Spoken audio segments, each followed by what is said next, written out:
আমি রেজাউল করিম চেষ্টা করেছিলাম এমপির জন্য নয়, মন্ত্রিত্বের জন্য নয়, সম্মানের জন্য নয়, সম্পদের জন্য নয়। আমি দেশের সন্তান, আমি দেশে জন্মগ্রহণ করেছি। এই দেশটা ভালো হওয়ার ব্যাপারে আমার চিন্তা রয়েছে, অধিকার রয়েছে। চিন্তার ফল হিসাবে আমি দায়িত্ব পালন করেছিলাম। যারা বিশ্বস্ত বন্ধুদের সাথে, যারা এক পথে চলার সাথীদের সঙ্গে ধোঁকাবাজি করতে পারে, প্রতারণা করতে পারে, এরা বাংলাদেশের মানুষ, এদের কাছে নিরাপদ নয়। এই দেশ তাদের কাছে নিরাপদ নয়। বাংলাদেশ স্বাধীন হলো 54 বছর চলেছে। এদেশকে স্বাধীন করতে গিয়ে লক্ষ লক্ষ মানুষ জীবন দিয়েছিল, পঙ্গু হয়েছিল। বড় একটা আশা আকাঙ্ক্ষা নিয়ে সাম্য, মানবিক মর্যাদা, ন্যায় বিচার প্রতিষ্ঠা। কিন্তু আমরা শুনেছি, বলেছি, বলছি, কিন্তু যারা দেশ পরিচালনা করেছিল তারা একটাও বাস্তবায়ন করতে পারে নাই, ধারে কাছেও যায় নাই। বরঞ্চ আমরা পেয়েছি এদের পরিচালনায় হাজার হাজার মায়ের কোল সন্তান হারা হতে। আমরা এদের পরিচালনায় দেখেছি আমাদের দেশের টাকাগুলো বিদেশে পাচার করে বেগম পাড়া তৈরি করতে। এদের পরিচালনা আমরা দেখেছি যে বিদেশের তাবেদারি, গোলামির জিঞ্জির আমাদের বাংলাদেশের মানুষের হাতপাত পরাতে। এই সমস্ত এই কঠিন অবস্থান থেকে পরিত্রাণ পাওয়ার জন্য 5ই আগস্টের পরে ইসলামী আন্দোলন বাংলাদেশ, বিশেষ করে আপনাদের দোয়া, আল্লাহর রহমতে আমি রেজাউল করিম চেষ্টা করেছিলাম এমপির জন্য নয়, মন্ত্রিত্বের জন্য নয়, সম্মানের জন্য নয়, সম্পদের জন্য নয়। আমি দেশের সন্তান, আমি দেশে জন্মগ্রহণ করেছি। এই দেশটা ভালো হওয়ার ব্যাপারে আমার চিন্তা রয়েছে, অধিকার রয়েছে। চিন্তার ফল হিসাবে আমি দায়িত্ব পালন করেছিলাম। কিন্তু দুঃখের মধ্যে বলতে হয়, যখন ইসলামের পক্ষে একটা বাক্স, এই স্লোগান নিয়ে যখন আমরা এসেছিলাম, বাংলাদেশের মানুষ স্বতঃস্ফূর্তভাবে সাড়া দিয়ে যখন আমাদেরকে আলিঙ্গন করলেন, তখন আমাদের মন খুশিতে ভরে গেল। কিন্তু আজকে দুর্গ শহরে বলতে হয়, যখন এই অবস্থা দেখেছে, তখন এক শ্রেণীর ক্ষমতা লোভী, ওরা ক্ষমতা যাওয়ার রঙিন স্বপ্ন দেখেছে।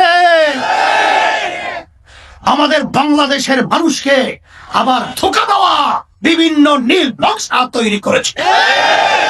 অত ব্যাখ্যা আমি দিতে চাই না, তবে আমি এতটুকু বলবো, যারা বিশ্বস্ত বন্ধুদের সাথে, যারা এক পথে চলার সাথীদের সঙ্গে ধোঁকাবাজি করতে পারে, প্রতারণা করতে পারে, এরা বাংলাদেশের মানুষ, এদের কাছে নিরাপদ নয়।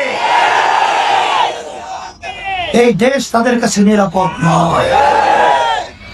যখন আমরা একটা বুঝতে পেরেছি, তখন ইসলামী আন্দোলন বাংলাদেশ এত বড় কঠিন অবস্থায়, এত বড় ঝুঁকির মুখে, তখন আমরা পরিষ্কারভাবে দ্ব্যর্থহীন কণ্ঠে আমরা বলেছিলাম, ইসলামী আন্দোলন বাংলাদেশ প্রতিষ্ঠিত হয়েছে এই দেশের কল্যাণের জন্য, মানুষের কল্যাণের জন্য, ইসলামের কল্যাণের জন্য, ন্যায়ের পক্ষে, অন্যায় প্রতিবাদে।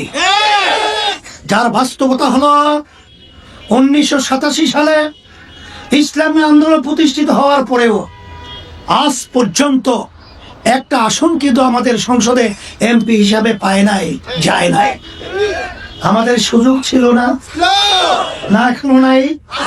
কিছুদিন আগেও বিএনপির বড় এক নেতা আমার কাছে মোবাইল করতেছে, হযরত দরজা খোলা। কিন্তু আমরা পরিষ্কার বলেছি, এই দরজা খোলার জন্য ইসলামী আন্দোলন বাংলাদেশ রাজনীতি করে না। ইসলামী আন্দোলন বাংলাদেশ রাজনীতি করে এই দেশের মানুষের ইসলামের কল্যাণের জন্য। সেই লক্ষ্যকে সামনে রেখে আমরা যে ঘোষণা করেছিলাম, ইসলামের পক্ষে একটা বাক্স, আল্লাহর খাস মেহেরবানিতে আপনাদের দোয়ায় এখন বাংলাদেশে একটাই ইসলামের বাক্স রয়েছে। সেই ইসলামের বাক্স হলো হাত পাখা প্রতীকের বাক্স। আর কোন বাংলাদেশে ইসলামের পক্ষের বাক্স নাই। আমি আপনাদেরকে এত বড় ব্যাখ্যা দিয়ে বলতে কোনো প্রয়োজন নাই। যারা বারবার পরীক্ষিত তাদেরকে নতুন ভাবে আবার কি পরীক্ষা দেব? আসেন, 5ই আগস্ট আমাদের দেশ অভ্যুত্থান হয়েছে নতুন বাংলাদেশ বিনির্মাণের জন্য, মানুষের কল্যাণ সাধিত হওয়ার জন্য। আমি দ্যার্থিং করতে বলছি, আসেন আপনারা পরীক্ষা করে দেখেছেন সেই জুলাই 5ই আগস্ট বাংলাদেশে কোন রাজনৈতিক দল তার ব্যানারে রাস্তায় নামে নাই, হয়তোবা সাহস হয় নাই।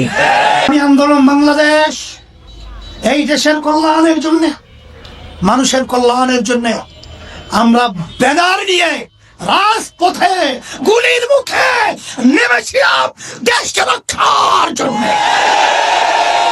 সেই হিসাবে সকলকে বলবো যে আসেন আজকে সারা দেশের মধ্যে ইসলামী আন্দোলন বাংলাদেশ একটাই বাক্স ইসলামের পক্ষে সেই ঘোষণা নিয়ে ঢাকা 5 বাংলাদেশের রাজধানী। আমার বলতে গেলে আমার স্নেহ সন্তান, আমি হাজী ইব্রাহিম ওকে হাত পাকে শান্তির প্রতি আপনাদের সামনে হাতে উঠিয়ে দিয়ে আমানত হিসাবে রেখে গেলাম। আল্লাহ রাব্বুল আলামিন ছিল তাকে ইসলামের পক্ষে, দেশের কল্যাণের পক্ষে, মানবতার কল্যাণের পক্ষে আল্লাহ যেন বিজয় দান করেন। সাথে সাথে আপনাদেরকে বলবো এই লক্ষ্যকে বাস্তবায়নের জন্য বিরামহীন ভাবে আমরা আমার ভাইদের কাছে যাব, আমার মা বোনদের কাছে যাব, এবং বিশেষ করে যারা নতুন ভোটার হয়েছে আমার ছেলেদেরকে বলবো, আমার মেয়েদেরকে বলবো, তোমাদের প্রথম ভোটটা ইসলামের পক্ষের বাক্সে হাত পাকা প্রতীকে হবে, এই আহ্বান করছি তোমাদের কাছে।